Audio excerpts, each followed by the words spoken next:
Have you heard about the digital guillotine, the Digitine, the blockout? It's a TikTok thing mostly, but it's starting to make news across social media.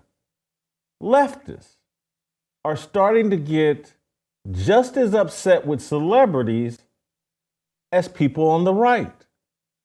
And they're basically blocking celebrities or across social media apps in protest to celebrities that don't speak out in favor of Palestine. This is all fascinating that the left is joining the right or conservatives in their animus and in their calling out of celebrities.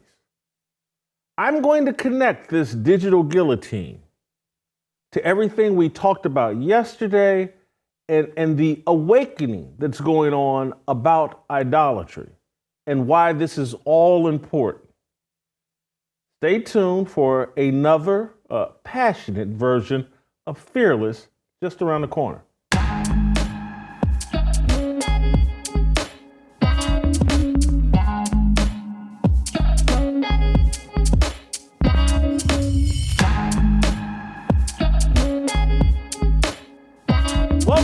Welcome to Fearless with Jason Whitlock. I'm Jason Whitlock, your host. Happy Tuesday. Thank you for joining me. We have another awesome, a little bit calmer than yesterday, but I'm got the hammer with me again today. But I'm going to unpack this hammer a little bit more lightly and with a little less emotion than yesterday. I was fired up. I loved yesterday's show. I hope you did too. Based off the emails I've received from many of you, you loved it, you got it, you're glad that I'm resetting or recasting or reaffirming the vision for this show and what we're doing with the Fearless movement. And as I told you, I'm going to spend all week connecting the dots. I'm just going to go straight from the headlines of today and what's in the news cycle right now, and I'm going to relate it all back to why what we're doing here is important, why our gathering at roll call is important, and why that I operate the way that I do, and why I focus on the things that I focus on, and why I think it's important, why I think it's paramount during this time. Today's episode is brought to you by our good friends at Good Ranchers. Use my promo code FEARLESS at goodranchers.com. And with your subscription, you can claim free American Wagyu burgers for a year, a $400 value, and support veterans this Memorial Day season. So, as I continue to connect the dots about why this show is hyper-focused on idolatry, and in particular, racial idolatry.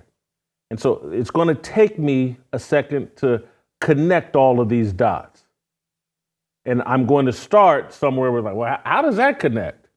But it does connect because there is a movement afoot against idolatry. The American idols that have been installed are in hot water right now. And it used to just be with those of us that are considered conservatives. We figured out like, man, these celebrities are full of BS. They don't say what they believe. They support anti-American values. They're told what to think and say. They're unoriginal. They're not very smart. Now the left is starting to figure that out. And there's this thing that's been going on since the Met Gala. The Met Gala is that event in New York. It's some kind of charity event where a lot of celebrities come dressed half naked or wildly or in costumes, and you got a lot of dudes putting on dresses and dressing feminine. The Met Gala, and it came out this year that they charged $75,000 a ticket for the Met Gala. This is incredible. This is it speaks to the rich and the money that they'll spend on foolish things. And this triggered people on the left, and it started this thing that they're calling the Digitine or the digital guillotine, and this blocking of celebrities And there was some kind of influencer named Haley Bailey, I believe is her name, that received the brunt of this. But it's actually larger than Haley Bailey. It's being directed at Kim Kardashian. It's being directed at Taylor Swift. The left is starting to call out these celebrities who they feel like are being quiet on Palestine. The left has taken the position that Israel is the bad guys and that people must support Palestine. And they're looking at these celebrity leftists and saying, hey, how come you guys aren't talking about this? How come you're not where all the other leftists are? How come you're not supporting the college kids on campus? Are you really leftist? Or do you have to answer to your puppet masters in Hollywood, the people that own the ad agencies, the agents who run Hollywood? And this has gotten many of these Hollywood celebrities in hot water. And people are attacking their social media accounts. They're blocking them. They're unfollowing them. And I find this very somewhat inspiring, but somewhat foreboding, because part of what I'm arguing, big picture here in America, is that, and I've been arguing for a while, but now no one will think I'm crazy, and everybody pretty much thinks it, like, man, these divisions in America are so deep and so ingrained. Are we going to survive? Is America going to split? Is there potentially going to be a revolution? Or will we come to some kind of peaceful agreement to separate? And what the real fear is of the people on the left that are figuring out that the Hollywood elite and that the upper elite, the real elite, don't care about them. And if those people on the left that are starting to figure that out and have orchestrated or organized this digital guillotine, this blockout, if those people ever figure out, man, we actually kind of think the same thing as the MAGA crowd, that this system is unfair and it caters to a special group of elite people, and we're not a part of that elite group. Once the leftists figure that out, that they have more in common with the MAGA crowd than the leftist politicians who are all lining their pockets and the leftist celebrities that get on every award show and complain about Donald Trump. Once they figure out, like, no, my real allies are the MAGA crowd, the working class. That's what has the elite petrified. And so this situation on October 7th that happened in Gaza has actually, I don't want to use the word backfired, but it has opened the eyes to leftists. Like, who's really on the left? Because it's not the celebrities. They'll join us in every Black Lives Matter chant we can think of. They'll come out and support us on killing our babies left and right in the womb. They'll come out and support us on feminism and all of that. But when it comes time to second guessing Israel, they're all quiet. And does that say something about who they really answer to? Who are my agents? Who owns this ad agency? Who owns all of Hollywood or a great deal of Hollywood? And are they telling our celebrities to keep their mouths shut? People are scared. And I'm just quoting you the facts. I've already told you my position on October 7th. I already told you, if I got to choose a side, I'm choosing Israel. They have a right to defend themselves. But I can point out the facts of what's transpiring here. And it makes me think, and again, it's not that I'm that smart, but I pay attention. I read a lot. I watch a lot of documentaries, and and it made me this morning when I was thinking about this digital guillotine and what's going on the left. It made me think about the Russian Revolution of 1917 and what happened to Tsar Nicholas II and his family. This man was the last emperor of Russia. Vladimir Lenin and the Bolsheviks first made this dude abdicate his throne. He was a monarch. He was the elite that controlled Russia. And they made him abdicate his throne, and then they sent him off to Siberia. And then, this is in 1917. And then in 1918, the Bolsheviks and Lenin, they executed this man's family, bayoneted his daughters brutally to death. Tsar Nicholas's daughters. Killed his wife, killed him, bayoneted his daughters brutally. It scared the elite, the working class, the socialist, communist, working class got so upset with the elites that they killed this man's daughters brutally. They killed him and his wife brutally. They first sent him to Siberia and then executed them. And this scared elites all over the globe. Like, whoa, look at the working class when they get fed up. Look who they come after. And look what they want to do to us. And so the elite live in fear of the working class, ever figuring out like, oh, this game is rigged. And this system isn't working for us. They live in fear of that. And so what they've done is installed a group of idols to be the cutout, the figureheads. Those are the elites.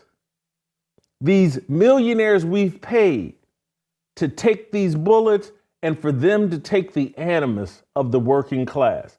And it's now starting to happen. It's already happened on the right. It's now starting to happen on the left.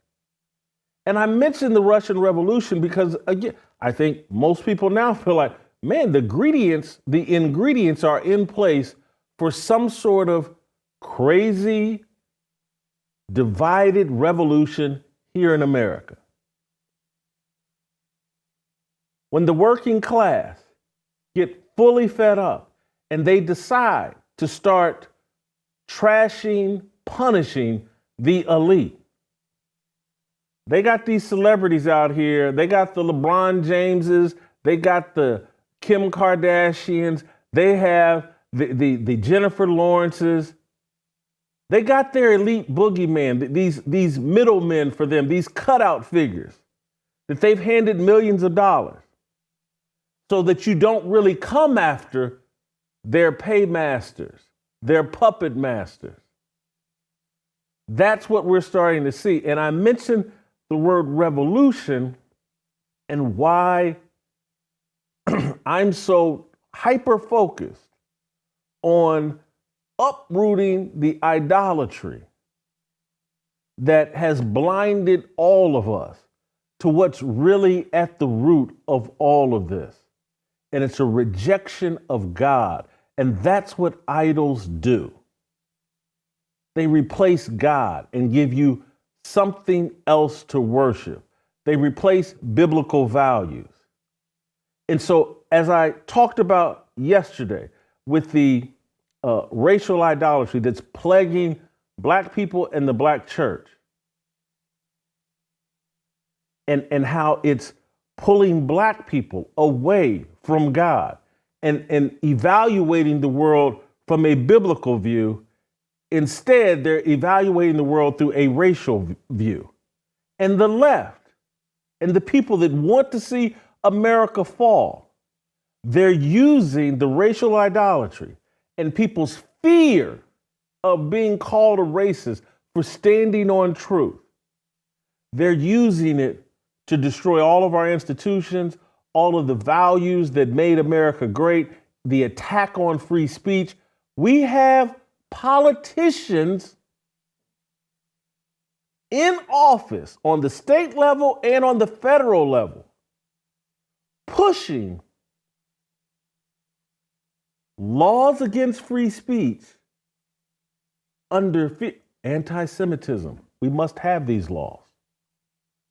You can't have free speech because we have to protect a select group of people. Our politicians are passing laws in Florida and other places, taking away our free speech to protect against anti-Semitism. This is a game, and it's a dangerous game. One day, I hope that all of you are as busy and as easily distracted as someone like me, because then you'll realize the brilliance of balance of nature. Making sure you have fruits and vegetables in your diet is important for maintaining a healthy diet, but it can also be difficult, especially if you're busy like me. The average person doesn't even eat half the recommended servings in a day. That's a huge gap in nutrition. And inflation has seriously increased the cost of fruits and vegetables. That's why Balance of Nature provides an on-the-go solution, and they haven't raised their prices for 10 years. Their proprietary blend of 31 fruits and vegetables come in easy-to-swallow capsules and will give your body so much of the nourishment it needs. Imagine trying to eat 31 different kinds of produce in a single day. Well, that's what you're getting with Balance of Nature. Fruits and veggies.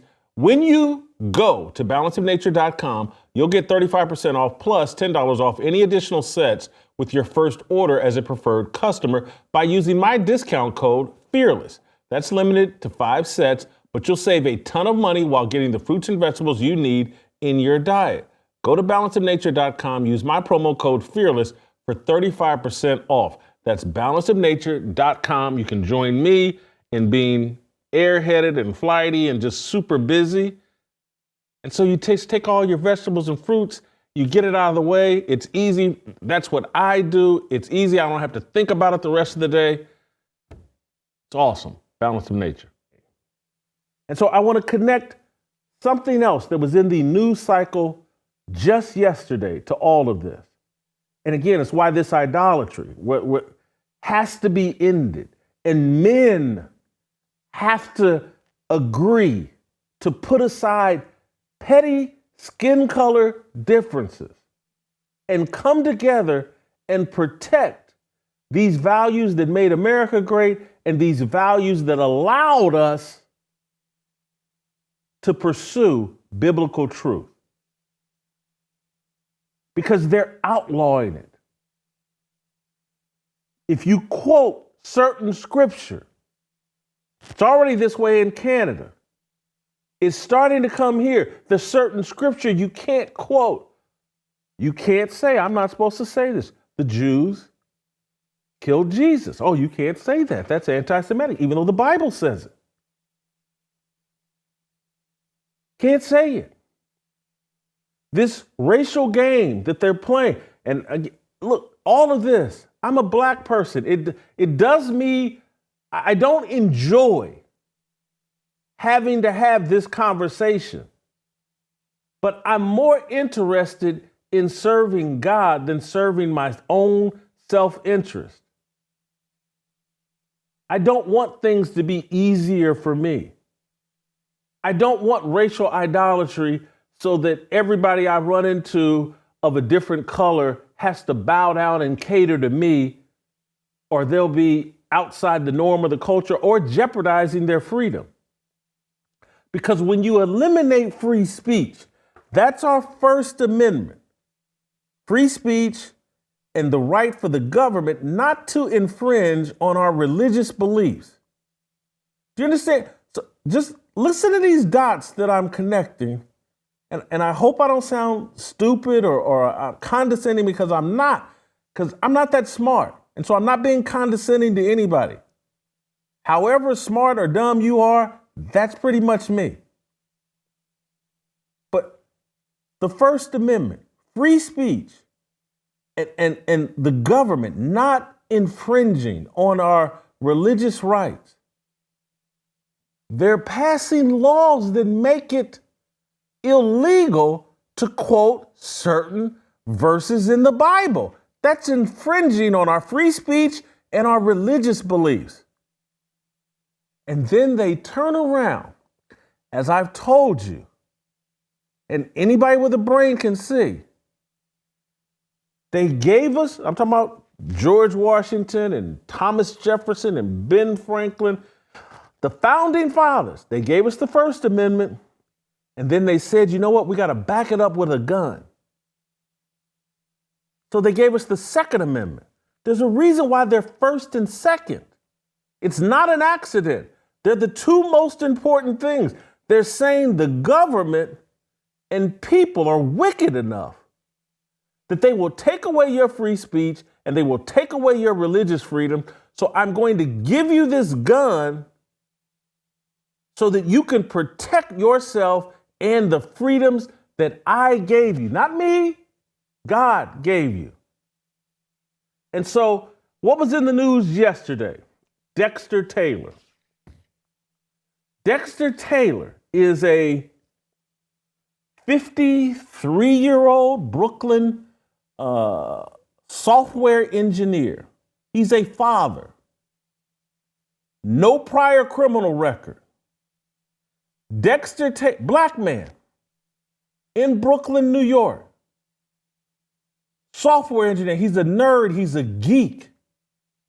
He likes to construct guns at home. New York calls them ghost guns. Joe Biden calls them ghost guns. It's assembling untraceable guns in your home. And so in 2022, I'm sorry. Yeah, in April of 2022, I'm right. Allegedly in response to the rising concerns about ghost guns, Joe Biden and his administration implemented new regulations requiring serial numbers on these firearms when handled by federal firearms dealers. And now they turn around in April of 22 and law enforcement executed a search warrant at Taylor's apartment in Bushwick, Brooklyn. They discovered a collection of 13 ghost guns and various firearm components. No criminal record. He's a software engineer. He's a father. He's built some guns inside of his house or inside of his apartment that have never left his apartment. He's not a suspect to do a mass shooting. He's not a burglar. He's a father and a software engineer. They gave the man 10 years in prison yesterday for ghost guns.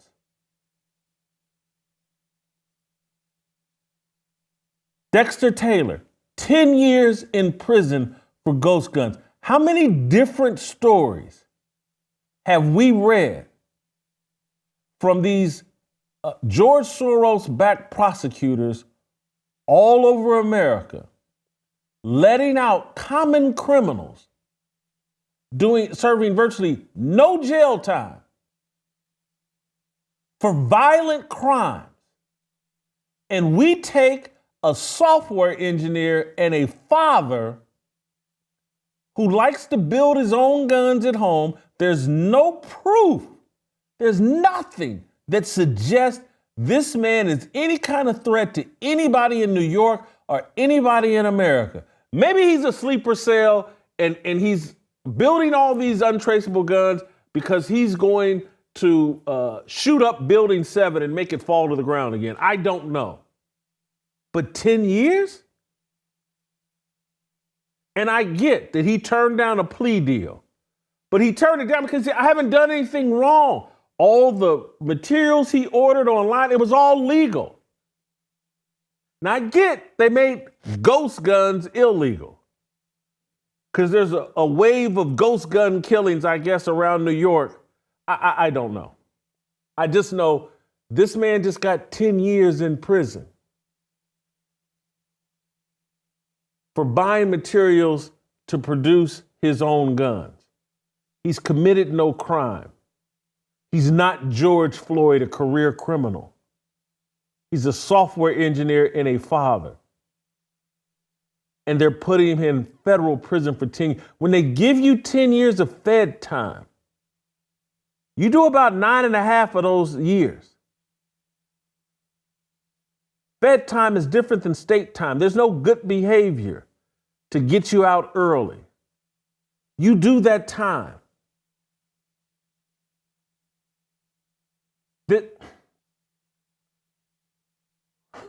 What is going on? We are headed towards upheaval, major upheaval, a revolution, a civil war. And part of my argument to all of this and why my hair is on fire and why I'm so passionate about idolatry and racial idolatry and bringing believers together so that we can identify who the real enemies are. And the real enemies are not black and white. We've been lied to. Their entire system of communication is rigged to make us think that black and white are at war and it's inevitable. And I get that 95% of black people vote Democrat and vote for all of this nonsense because they've been disconnected from their biblical values by racial idolatry. They vote in favor of their skin color rather than voting in favor of the values taught in the church. And this isn't me, and it does sound like I'm championing the Republican Party. But what I'm really championing, just remember, I've never voted. Now I'm being forced to vote because this good versus evil thing has gotten so out of hand. And there is only one group, even if it's just lip service. And a lot of it is lip service. And that's why it's hard for me to vote. But there's one group that talks about limiting the power of government. There's only one group that talks about protecting what the foundation that the founding fathers laid. And so I have no choice but to say, hey, man, you got to hop on board with these Republicans. And again, they may end up selling this out. I won't be surprised because, trust me, they're lining their pockets too. But we have to hold them accountable. And so this is all important to me because I think we're on the brink of a revolution. I think we're on the brink of a civil war. I think we're looking at a divide that just keeps getting further and further and further apart. And I'm trying to take the scales off of people's eyes to realize those of you that believe Jesus Christ is your Lord and Savior, I don't care what color you are, you have to rally around the people that believe Jesus Christ is their Lord and Savior. That has to be our rallying point. We can't line up based on skin color because there's a lot of crazy white leftists. There's a lot of crazy white folks that believe in taking away our First and Second Amendment. They don't need that. They don't need free speech. And that crazy religious stuff is the whole problem. And they don't need their guns anyway. The judge in this Dexter Taylor case stated that there is no Second Amendment in the state of New York, not in this courtroom. Taking her a tiny bit out of context, but that is what was said. That was the gist. Don't bring that Second Amendment defense in here to this courtroom. It doesn't exist here. And then they gave Dexter Taylor 10 years. Now, if this man was an illegal immigrant caught with a illegal firearm, do you think he would be getting 10 years? Or would he be getting a hotel in a sanctuary city?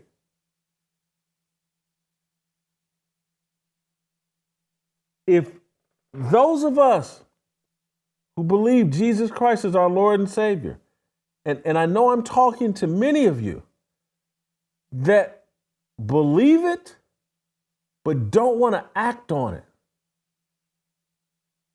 And when I say that's what this show is about, it's about, hey, we got to believe it and act on it. We have to live it out. We got to quit leaning into the save part and leaning into the Lord part, that we have to be obedient. And the reason I can recognize it and call it out is because I used to be the exact same way. Loved the Savior, but wanted to make my own rules. I can't do that. We can't do that. And we're going to have to get uncomfortable.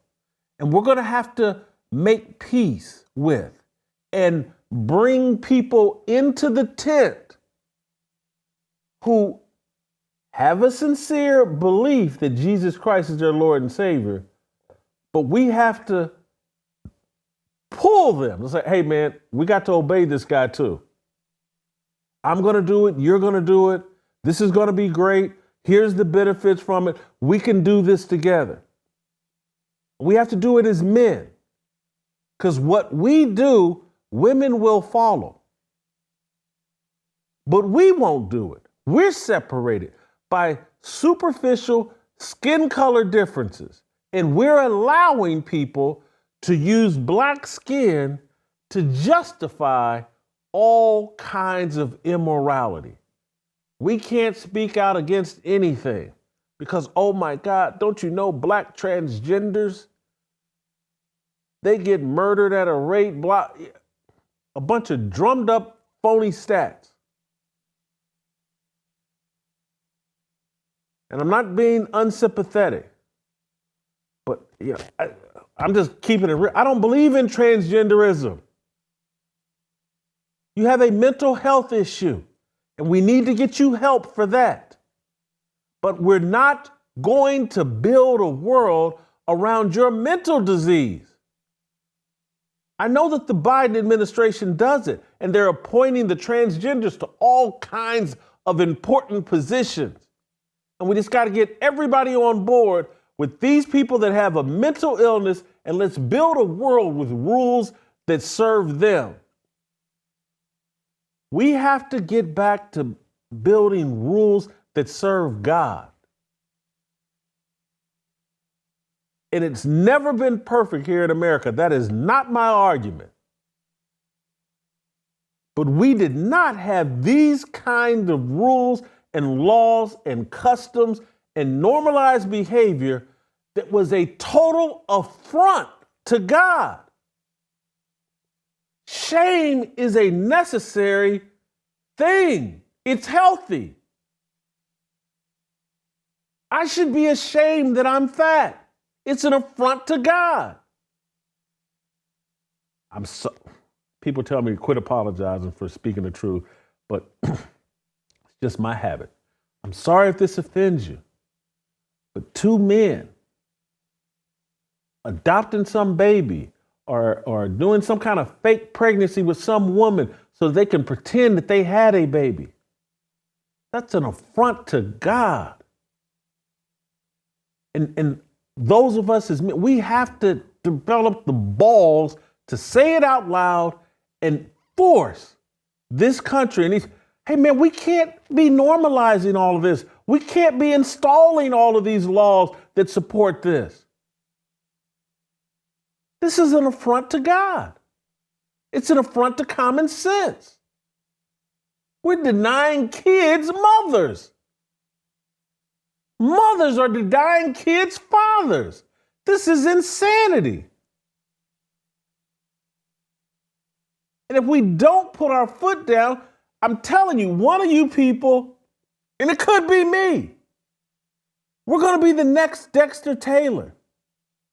We're going to be the next Daniel Penny. You remember Daniel Penny? He's going to be put on trial for protecting people on a subway train in New York from a deranged homeless lunatic who they tried to turn into harmless Michael Jackson.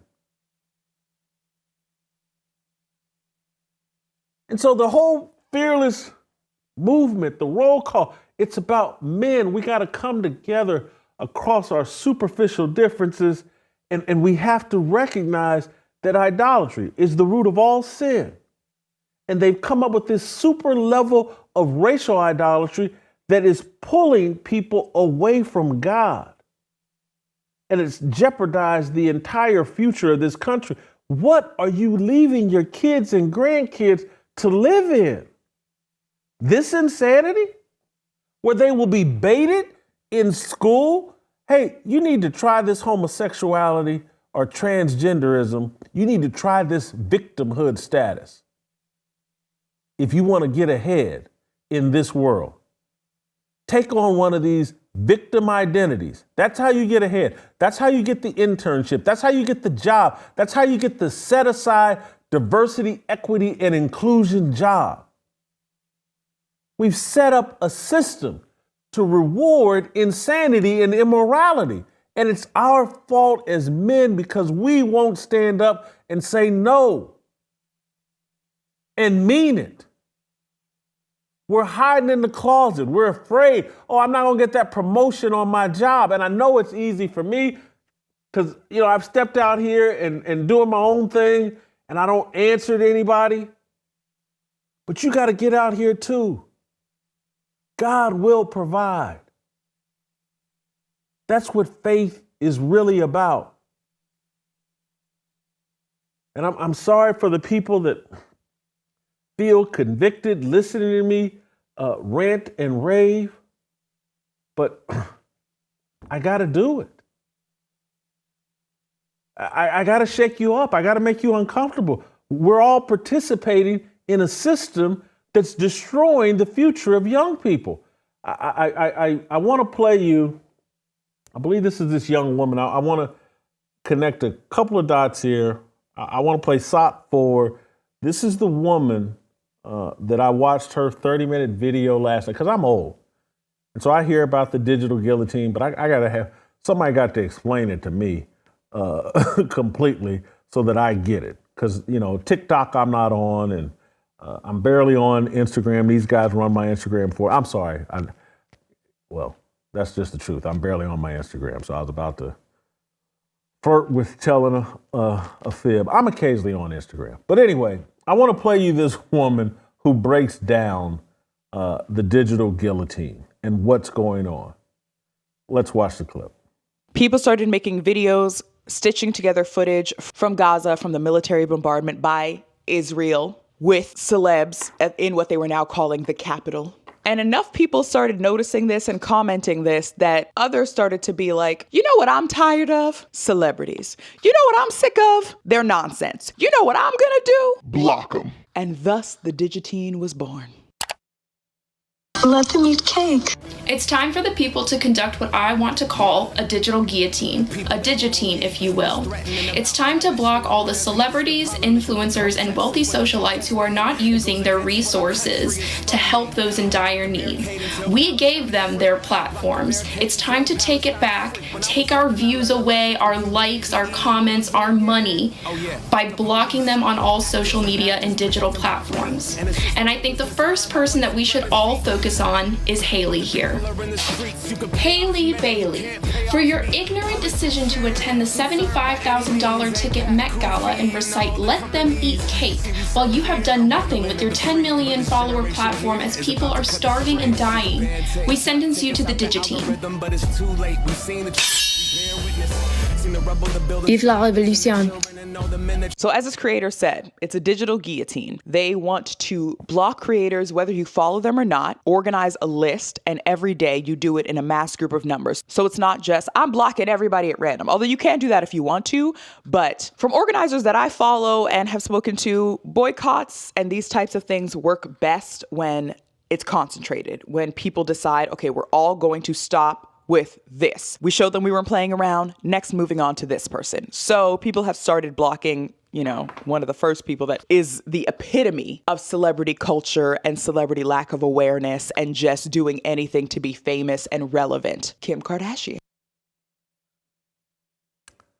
She then played the video of Kim Kardashian at the Tom Brady roast and people booing her relentlessly.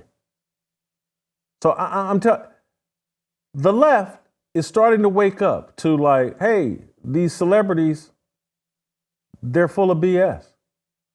And so now we have a shared target, but it's an indication of like, oh, these guys really want to push back. And people are feeling the exact same thing, the exploitation, the gimmick of these elites.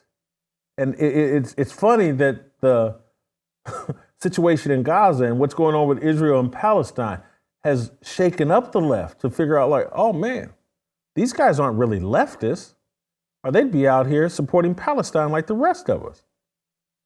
No, they're actually just puppets for their agents and the ad agencies and the Hollywood elite that control the television and media industry. Since 2007, Folds of Honor has provided life-changing scholarships to the spouses and children of America's fallen or disabled in combat. And in 2023, this was extended to include the families of fallen first responders. They've awarded 51,000 scholarships and more than $200 million so far.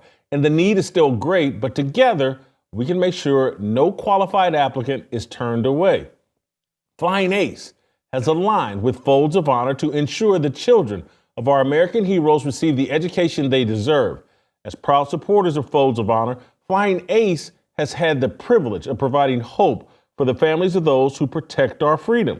To that end, Flying Ace is proudly sponsoring 4 scholarships awarded quarterly this year. Please, if you can, donate today and help them make a great impact. Go to flyingacespirits.com or scan the QR code on the screen. The link also in the show notes. When you purchase a bottle of Flying Ace, you will also be donating to Folds of Honor. Make sure you use my promo code Whitlock and get free shipping on every order. That's flyingacespirits.com, promo code Whitlock. This is fascinating. It's an indication of just like the winds, the ingredients are in place for this major division to happen. And if we as men aren't prepared for this and aren't able to identify and build alliances with people that the system has set up for us to be enemies against. And I'm about to get to that with something Candace Owens did in the past 24, 48 hours that I found very fascinating. But before I do that, I want to show you Kansas City Chiefs kicker, Harrison Budker. This guy's got a pair. And I know he's just a kicker. But he exemplifies everything that I'm talking about. This dude ain't scared. He's fearless. And I wish that I had been working to reach out to Harrison to get him here to roll call. Because, man, he is on it. He went to Benedictine College and gave their commencement address, and he wasn't scared. Let's watch. Throughout the COVID fiasco and how you missed out on so many milestones the rest of us older people have taken for granted. While COVID might have played a large role throughout your formative years, it is not unique. Bad policies and poor leadership have negatively impacted major life issues. Things like abortion, IVF, surrogacy, euthanasia, as well as a growing support for degenerate cultural values in media, all stem from the pervasiveness of disorder. Our own nation is led by a man who publicly and proudly proclaims his Catholic faith, but at the same time is delusional enough to make the sign of the cross during a pro-abortion rally. He has been so vocal in his support for the murder of innocent babies that I'm sure to many people, it appears that you can be both Catholic and pro-choice. He is not alone. From the man behind the COVID lockdowns to the people pushing dangerous gender ideologies onto the youth of America, they all have a glaring thing in common. They are Catholic. This is an important reminder that being Catholic alone doesn't cut it. These are the sorts of things we are told in polite society to not bring up. You know, the difficult and unpleasant things. But if we are going to be men and women for this time in history, we need to stop pretending that the Church of Nice is a winning proposition. We must always speak and act in charity, but never mistake charity for cowardice. It is safe to say that over the past few years, I've gained quite the reputation for speaking my mind.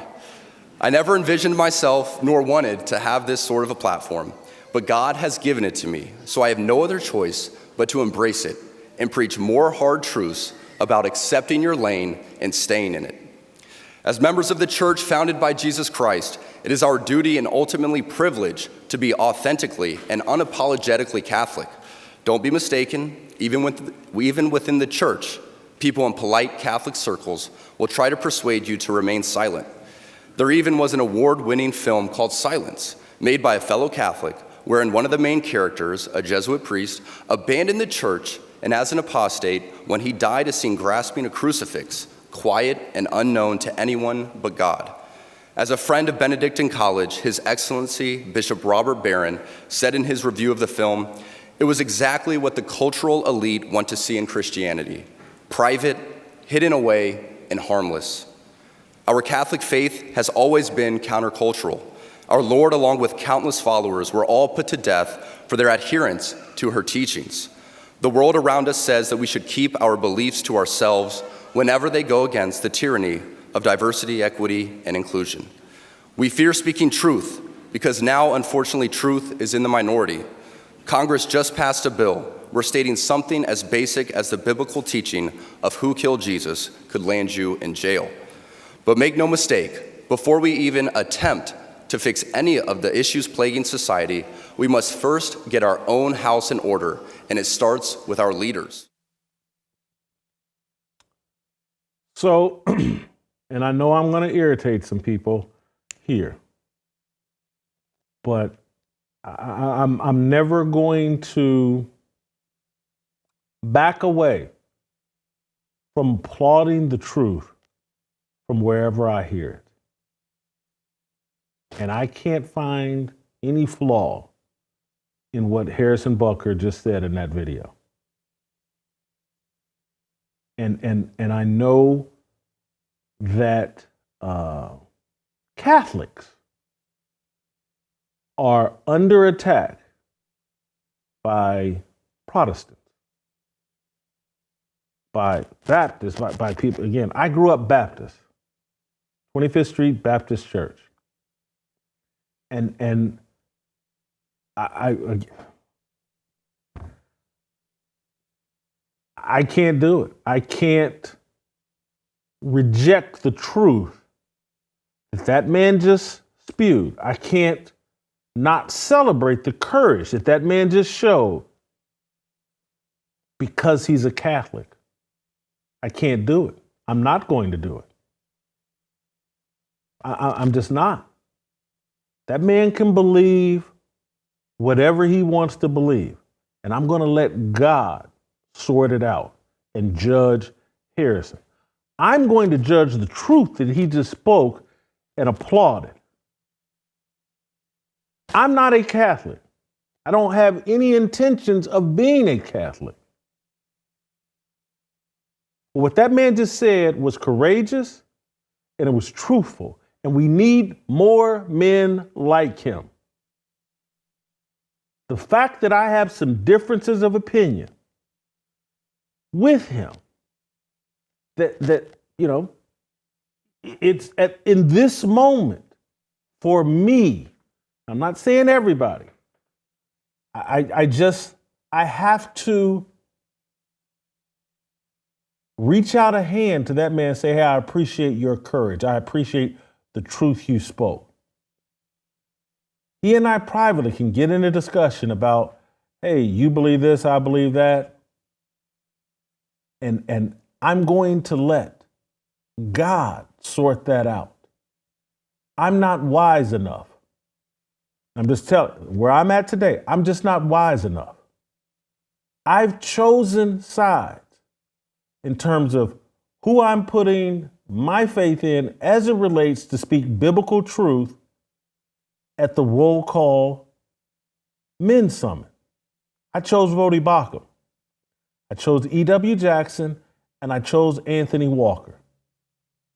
My actions speak for me.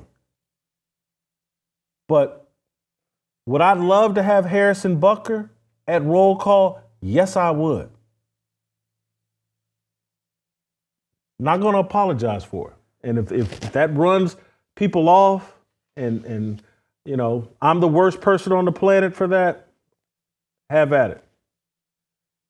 Have at it. But I want to see more of that. And when I was talking about yesterday, shining a light so bright that it's so attractive that people are saying, hey, I want to do whatever Whitlock and those guys are doing. That's what I'm talking about. And that's the kind of light I think Voddie and E.W. Jackson and Anthony Walker are going to shine at Roll Call. And I'm going to support that. And TJ Moe's going to support that. And Delano Squires is going to support that. And Dave Shannon's going to support that. I want to bring one other aspect into today's. And I told you guys I'm going to be on this all week. I'm just going to take things out of the news cycle and relate them to the overall mission of what we're doing with Fearless. I'm trying to inspire men to stand on biblical truth and to get in this fight and to build alliances with other men that removes these skin color differences that they're using to control and manipulate us.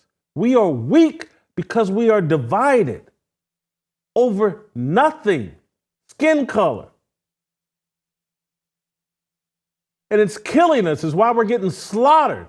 It's why we can't even turn on the TV. I don't turn on my TV. I don't watch any of the news channels, anything, because I'm scared of what's going to happen. You turn on Netflix, everything, all of it. It's poison. We've surrendered all of this ground, everything. Nothing supports our values coming out of corporate media. And that's why what we're doing here at The Blaze, what I'm doing here on this show is important. I'm trying to hey, here's an option that won't violate our values. Here's something I can watch that won't be telling my son to judge his manliness based off his sexual conquest. Here's something that I can send a clip out to my daughter, and it's not going to be promoting her in some sort of sexual way. Here's a show that doesn't rely on cursing or rap music or supporting the hip hop culture or support even. I don't want to sound defensive. Trust me, I prayed about this. Humility. I'm not a victim. But all I can do is tell you what's going on. That we are targeted, and this is why what I'm about to reference about Candace Owens. She tweeted this out this weekend. Just wrapped this book, and my mind is absolutely blown. Every single person should read this immediately. You have to come to terms with the institutional evil we are fighting from pharmaceuticals, psychology, the judicial system, media, and intelligence agencies.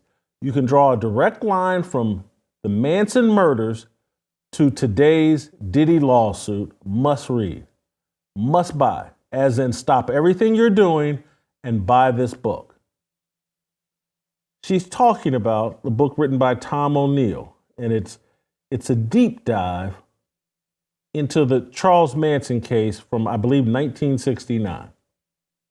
And they made the movie Helter Skelter about this movie, Charles Manson and the CIA, and just and so when she tweeted this out, I was like, hold on, I'm familiar with that book. And then I went to my library of books in my phone. And I was like, oh yeah, I bought this 2 years ago. And Tom O'Neill, Vincent, I'm gonna screw up Vincent's last name, Bulajowski, Vincent Bulajeezy, anyway, famous prosecutor in California. Ended up writing a bunch of books, was all over TV for 3 decades. He prosecuted the Charles Manson case.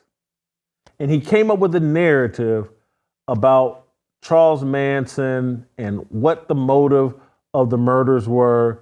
And Tom O'Neill spent 30 years researching the book, Some of those years he was going back and forth with Vincent Bulajusi. I'm sorry, I'm not great with names. But he's going back and forth with this guy. Vincent eventually dies. Tom O'Neill's book comes out. And he basically argued that the CIA had its hooks into Charles Manson. And that the whole thing was an outgrowth of a CIA operation to destroy the hippie movement. And it when you read the book, and why Candace is so high on the book, if you watch any of Tom O'Neill's interviews, it just helps you understand like that these celebrities, they're all controlled by government agencies, the CIA, that our government uses plants and celebrities. We're in the year of truth. Cat Williams has told us that. And it's all coming out. The scales are coming off people's eyes. And so I want to play you this clip because Tom O'Neill, and he was on Joe Rogan's show a year or two ago, talking about it, maybe longer, but maybe 2 years ago, I can't remember. He was on Joe Rogan's show talking about his book. Let's play the clip. It's like there's so many of these instances where Charlie or members of the family were arrested, and then it seemed like the police officers who were holding them were being told, hey, you got to let these guys go. Yeah. This is a higher situation, this is above your pay grade. Yeah. Well, a real turning point in my reporting was after I got access to Manson's parole file and saw that, I mean, in Helter Skelter, Bugliosi, I think, describes 2 arrests that Manson got released on technicalities, shoddy police work or something when he should have been violated. But what he didn't do was talk about 3 or 4 more. And if you've gotten up to chapter 10, you've seen all that stuff laid out. So when I got this record, a pretty substantial record, I took it to someone named Louis Wachneck, who was a retired judge and a retired district attorney from the Valley out around here, Van Nuys, because I needed somebody with the expertise and the knowledge of how things worked. Because you have to look at everything in context. Things work out differently today than they did in 2009 or 2000 when I interviewed him, but he was there in '69 in the DA's office. I brought the documents to him, and we laid them all out on his kitchen table, and he's looking at them, and the poor guy was very sick with cancer, and he talked like this, but I had the recorder going, and he's looking at all the documents, and he's seeing this pattern of catch, release, and he's going, chicken shit, this is all chicken shit. He goes, he should have gone back the first time. He goes, they wanted him out. He said he was more important to somebody out than in. He goes, you've got to find out who it was. And I go, well, how do I do that? And he goes, you're not going to be able to. He's an informant. I go, but what should I look at? He goes, well, he was working either for local law enforcement, the federal government, the FBI, but somebody wanted him out there doing whatever he was doing. Bugliosi. Thank you, Tom O'Neill. That helped me. Vincent Bugliosi, famous author, ended up writing 10 or 11 other books. Tom O'Neill's book basically calls BS on Bugliosi's book, Helter Skelter, that they made the movie out of, and just everything about Bugliosi was fraudulent. He was an evil, wicked, manipulative, criminal, dangerous man who was a district attorney. And so what Candace is getting at is like, hey, we keep looking at all these corrupt district attorneys, and we keep saying, hey, they're George Soros funded. And what she said, no, there's been a long tradition of this. This has been going on since the 1960s. And then when we look up, and my connection, and we're going to end today's show here. There were some other things I was going to get into, but I want to end today's show here with this point. It may take me 5-10 minutes to unpack this, but what my argument is that this whole racial idolatry thing, Black Lives Matter, since 2014, starting with Trayvon Martin. If you've listened to this show, And you've heard me. Remember, we had the documentarian Joel Gilbert on, who did the documentary about Trayvon Martin. And I shared with you all about like, oh my God, this whole thing was orchestrated. The whole narrative around Trayvon Martin, it's a lie. And law enforcement was in on the lie. Trayvon Martin, excuse me. You know what? We may have to correct that. But Trayvon Martin was violent, into drugs, had pictured with guns. He attacked George Zimmerman, nearly beat him to death. And then they put a young girl, Juneteeth, I can't think of her first name, the fat girl that was pretending to be his girlfriend. This documentary proved that she was a fake. She was not connected to Trayvon Martin. Her half-sister was. Trayvon's girl, who was nice looking, that this guy tracked down, but they put the fat girl on the stand to tell a lie, to sell the Trayvon victim narrative. She allegedly was on the phone with him. And again, Ben Crump. How does someone this stupid become one of the most powerful attorneys in all of America? He's a plant. And all this racial division that they've been stirring, it's intentional. They want our eyes off of them and looking at each other. There go the bad guy. Oh, it's Jason Whitlock, or it's TJ Moe. It's that black guy and white guy. You guys are against each other. They don't want you looking at the government. They don't want you looking at the CIA, the FBI. They don't want you to look at the puppet masters. Who's benefiting from this? Who's orchestrating this? And they're using race to blind us. And so just think of all Juneteeth, which every year we now have to celebrate as a national holiday. And no one really understands what it's about. Oh, this is the day Texas found out black people were free. Let's make it a national holiday. When black people started Memorial Day over the end of the Civil War. But we got to create this extra thing, Juneteenth, to honor George Floyd and black people and all this, hey, there's a debt owed and reparations, and this is all orchestrated. Shaun King. You remember Shaun King, the white dude that pretends to be black? There's a birth certificate, there's pictures of his father, it's all a gimmick and a charade. And the government is allowing it, and mainstream media is selling it. There's no one in mainstream media that has legitimately looked at the Trayvon Martin case that couldn't find what is obvious. Trayvon Martin tried to kill George Zimmerman. George Zimmerman shot the guy in self-defense.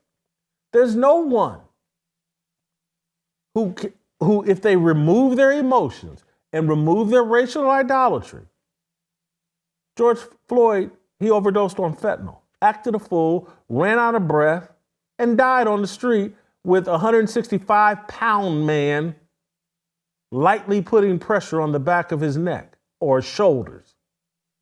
Everybody knows this is the truth, but everybody's into the cosplay because it pays.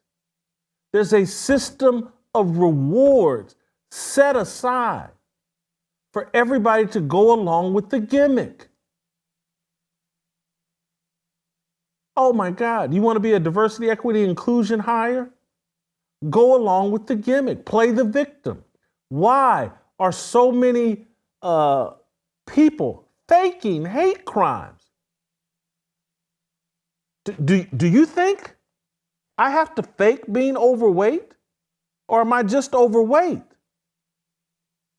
So I don't have to fake it. And so there would be no Jussie Smollett. There would be no Bubba Wallace if this level of racism they pretend was legitimate, if that was legitimate, you wouldn't have to fake it. You fake things that are in short supply. And the government and the media allow it because they want it. They want us divided. And this is destroying the country. It's justifying all kinds of lunacy and affronts to God. And here's 20 pieces of silver if you go along with the charade and say nothing. And so they keep building corporations and systems and normalizing things that undermine merit, that undermine free speech, that undermine faith in God. And we as men continue to say nothing. Oh, we just hope it goes away. Or maybe you feel some level of guilt. Or maybe you're a racist. And you're like, you know what? If we don't give black people this stuff, they'll never earn it. Maybe you're that kind of a racist. Because that is racism. Because anybody that's lived longer than 45 years, I would speculate. I can't meet a 45-year or older person that doesn't know, pretty much, if you want to be successful in America, show up to work on time and do your job. Keep your head down. You'll have success. This weekend, I was at a friend of mine's bar, restaurant during the daytime, sitting out on the back patio. When I drove up, there was I'd say 62-year-old black man who was washing my friend's car. He had one of those mobile washing deals. And I hopped out of my car and I said, hey man, you washed my car? He says, yeah, $40. No problem. Sit there on the back porch with my buddy and we're talking and he knows the guy and friends with the guy works for him. Guy's 62. You think nothing of him. And I mean, washing cars, just handyman, doing all kinds. The guy, and again, you can't figure out who I'm talking about, so I'm not putting the man's business on the street, but guy's got about $600,000-$700,000 in the bank.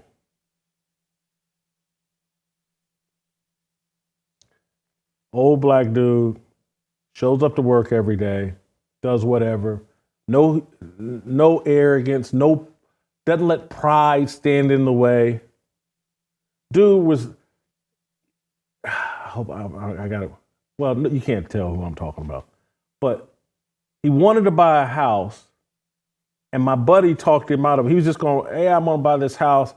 He's going to write a check for $350,000 for this house he wanted. And my buddy's like, nah, don't do that. Don't do that. Don't do that. Let's take a loan, sign a 30-year mortgage, and, keep that money in the bank, bro. Let that money work for you other places. But this is just a man willing to show up to work every day and just work. And he's lived down here in the South his whole life, and he's far from broke. Because he puts his head down and just goes to work, and he doesn't sit around and go, oh, I'm a victim. I can't make it. And everybody that's lived a little bit knows that's it. Just show up. And all this garbage about how racist people are and how everybody's going to mistreat you and I didn't get this opportunity or that opportunity. Cut it out, man. It's a lie. You can't pass the drug test. You don't want to show up on time. You got so much baby mama drama that you're an unreliable worker. Do some people face discrimination? Absolutely. I could sit here and tell you a story about something going on with me right now that feels like racism. You think it's going to stop me from doing a damn thing? Honestly? You think it's going to stop me? It's not even close. It's not even a possibility. And so that's why, just circling the wagon all the way back to what I'm talking about in terms of roll call, men gathering, because they've invaded all male spaces where men can't gather and talk as men. And that's how we end up, because you inject women, and the next thing you know, you got a very feminine conversation going on, and everybody's sitting around worried about whose feelings might get hurt, rather than just talking to each other as men and unpacking truth. And so men have to gather, particularly in this environment, and encourage each other and let each other know, no, you're not crazy for thinking that. And yes, you can talk honestly around me. I'm not going to take anything you say out of context and run around, oh, you hurt my feelings. You stick to some truth, I'm good. I don't care what you say. And so that's what we're trying to do with roll call. We did it last year, we're doing it this year. I told you who's coming, and I just want to, before we go, because I'll be back on this tomorrow, I'll find some other new stuff in the news cycle, and we'll talk about it again tomorrow. But I just want to be crystal clear on a couple things that I felt like I made a mistake yesterday, or just in the unpacking of this. So I told you, like, Voddie, E.W. Jackson, Anthony Walker, they're going to be theologians speaking from a biblical perspective. Mark Robinson's going to drop a tiny bit of politics into the deal. He's running for governor, but he's going to keep it real and keep it from a biblical perspective as he talks about politics. Glenn Beck going to talk about historical sacrifice and what we did to create this country. Great historian. The basketball coaches that I've arranged, on Friday, they're going to sit with me for an hour as we talk about, this is the Friday VIP dinner event. They're going to sit and talk with me about how college athletics have changed with the transfer portal and name, image, and likeness, and how it's more difficult to disciple young men in this collegiate atmosphere environment that we've built today. Everything's now about money, and coaches are reluctant to pass on values. This is on purpose. They're tearing down the systems, the rites of passage that used to help us build proper men. And I'm not talking about pro athletes, because they get so much money, it's hard to control them guys. But guys like me benefited from the old system where coaches could talk to you in a real harsh, straightforward way and beat some sense into idiots like me, because I was an idiot and I needed that. And a lot of young men need that. They don't recognize it at the time, but trust me, we needed it. So they'll talk about that. On Friday evening, after the coaches, I'm going to spend an hour interviewing Voddie about his new book coming out that I think comes out, or maybe out today. No. It comes out first week of June. And it's about how they're using this LGBTQ thing. It's right on message. It's right on target. They're using the LGBT thing. They're covered in blackness to force it down our throats and to force it down this country's throat. And Voddie's calling BS on it in his book, and I'm sure he's going to call BS on it from the pulpit. Saturday, there'll be a group of entrepreneurs at our Saturday breakfast. I'll have a conversation with them about the importance of building businesses where people don't have to tuck away, hide their faith, their Christian values. Again, it's not that they're going to drop down and pray, or if they want to, but again, it's just like they're building businesses where you can believe in merit. Diversity, equity, inclusion isn't determining who gets raises and who gets opportunities. as Christians, we have to be entrepreneurial. We have to build businesses that can support our values and support people who share our values. We'll do that Saturday morning at breakfast. And then Saturday afternoon from 10 a.m. to 5, it's going to be Mark Robinson, Voddie, Vince Everett Ellison. I'm really looking forward to hearing from, because he really gets at the point about how they've convinced us that our rights come from government and not God. And so when they convince you that your rights come from government, that means they can take your rights away from you. When they come from God, no man or government can take it away from you. Only God can. Vince will talk about that. Anthony Walker will speak as well. John Rich is going to do some singing. Tamara Conrad's going to do some singing. Jeffrey Steele, John Cooper from Skillet's going to do some singing. D1's going to do some rapping. I'm going to do some speaking. Am I leaving? I don't think I'm leaving anybody off. The speaking, singing, entertaining. But that's what's going to happen. And I want you all to be there, and I want the yesterday, I mentioned it in passing, but I've had some people question, like, man, what got Whitlock all fired up, and why? And so we grabbed the headline. I want to read you all the first sentence from this website, Protestia.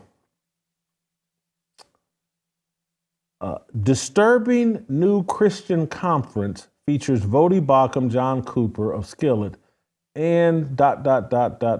Mormon Glenn Beck with exclamation points and question marks. First sentence: a highly disturbing new conference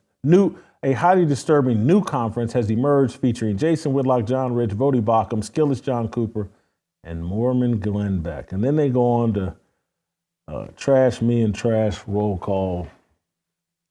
Part of what got me fired up. And then people that I respect also expressing similar concerns. But I'm going to end here. I want to share with you all some emails I got, because I appreciate those of you all that did reach out to me. And I ask again today, if you have thoughts, suggestions, I want you to email me, fearlessblazeshow@gmail.com.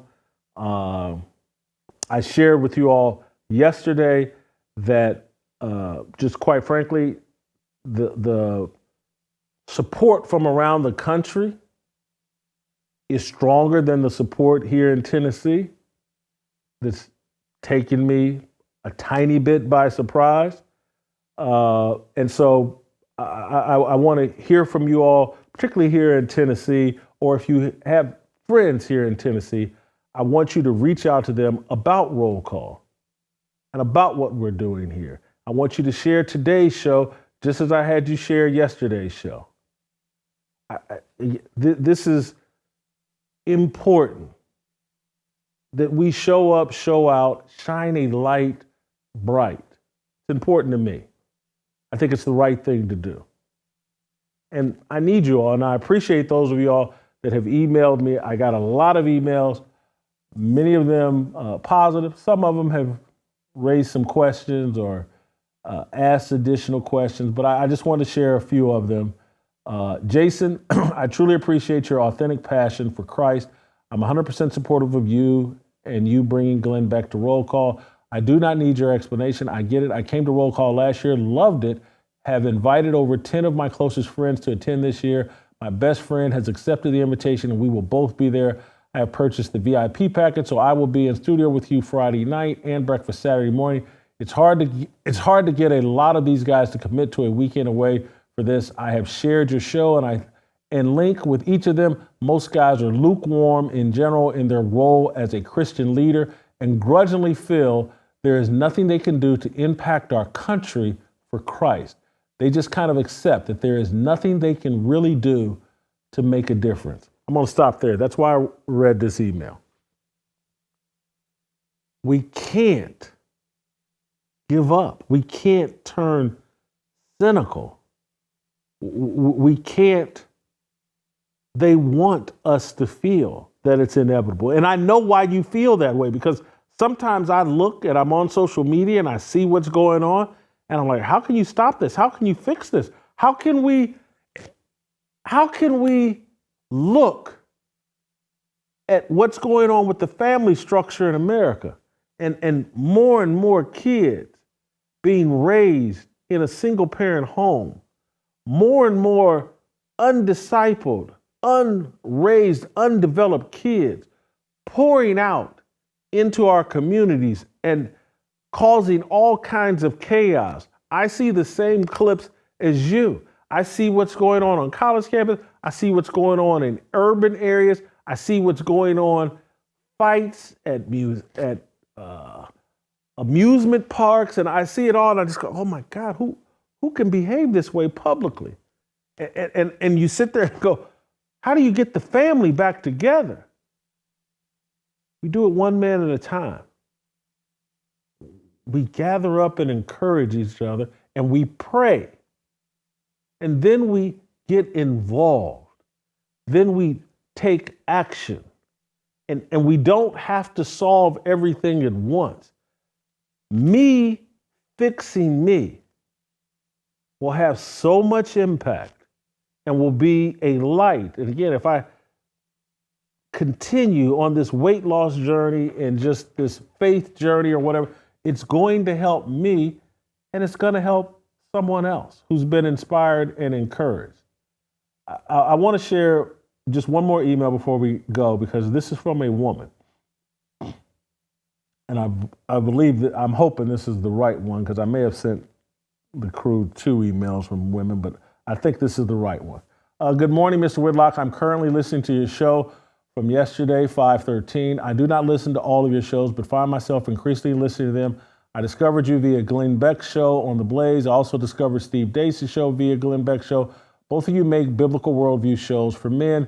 Yes, to your male audience's surprise, the Mormon host led me to you. I know that Steve has a large female audience. Apparently yours is larger than you realize. I think us women are drawn to your shows because we want men who are Christians and leaders in the home and in the community.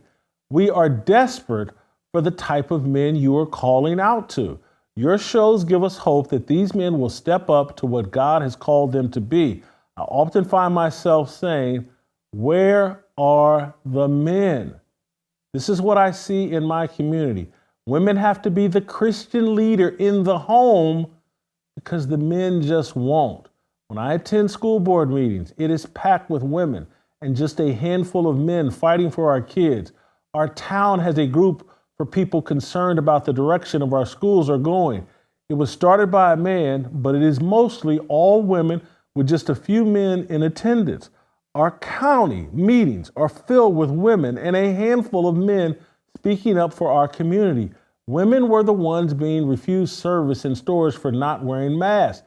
The men wore their masks like good little boys. I could go on, but I know you get my point. Your story of 71-year-old Karen prompted my email. I'm 47 years old, white, American, married with 2 teens. Keep doing what you do. You're helping women through your outreach to men. I thank you for that. Your sister through Christ. Not reading that email to pat myself on the back. Because trust me, I've done nothing, I've accomplished nothing. Anything that I've done is through, or anything Jesus Christ has done, it's been because Jesus Christ wanted to do it. And he just happened to use me as a vehicle to encourage this woman. Thank you, Jesus. But she hits at a point about why we have to get involved. Men, they want us to lead. We're letting them down. We're letting the feminists scare us, shout this woman down, shout other women down. We have to stand up and support these women and lead these women. That's what they want. So let's gather up in Nashville, encourage each other, I'm trying to give you some direction. I'm trying to entertain.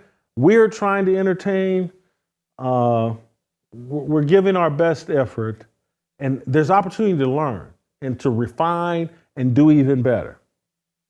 And that's why I invite your emails and suggestions. I'm reading them all. fearlessblazeshow@gmail.com. Last email I'm going to read, and then we'll get out of here, and I'll be back at it again tomorrow. Jason, I have to admit I've had a paradigm shift over the last year and a half. Why? Because I've been exposed to the truth on several fronts. I believe my worldview was biblical, but in reality, it was inconsistent and faulty. Why? Because I had not been exposed to truth of the racial idolatry being peddled to me, which I had bought wholeheartedly. The first cracks in my worldview started with my reading Fault Lines by Voddie Balcom. Finding out about economists Thomas Sowell, Richard Fryer, Greg Laurie, John McWhorter, being introduced to Frederick Douglass's genius, and watching Fearless almost daily. I have to admit that I used to be one of those Whitlock is just a hater and on some BS until I actually listened. So many times I was offended because I was immature, and what makes it worse, I am a pastor and an aspiring church planter. I have had my worldview changed, and I am grateful to be free.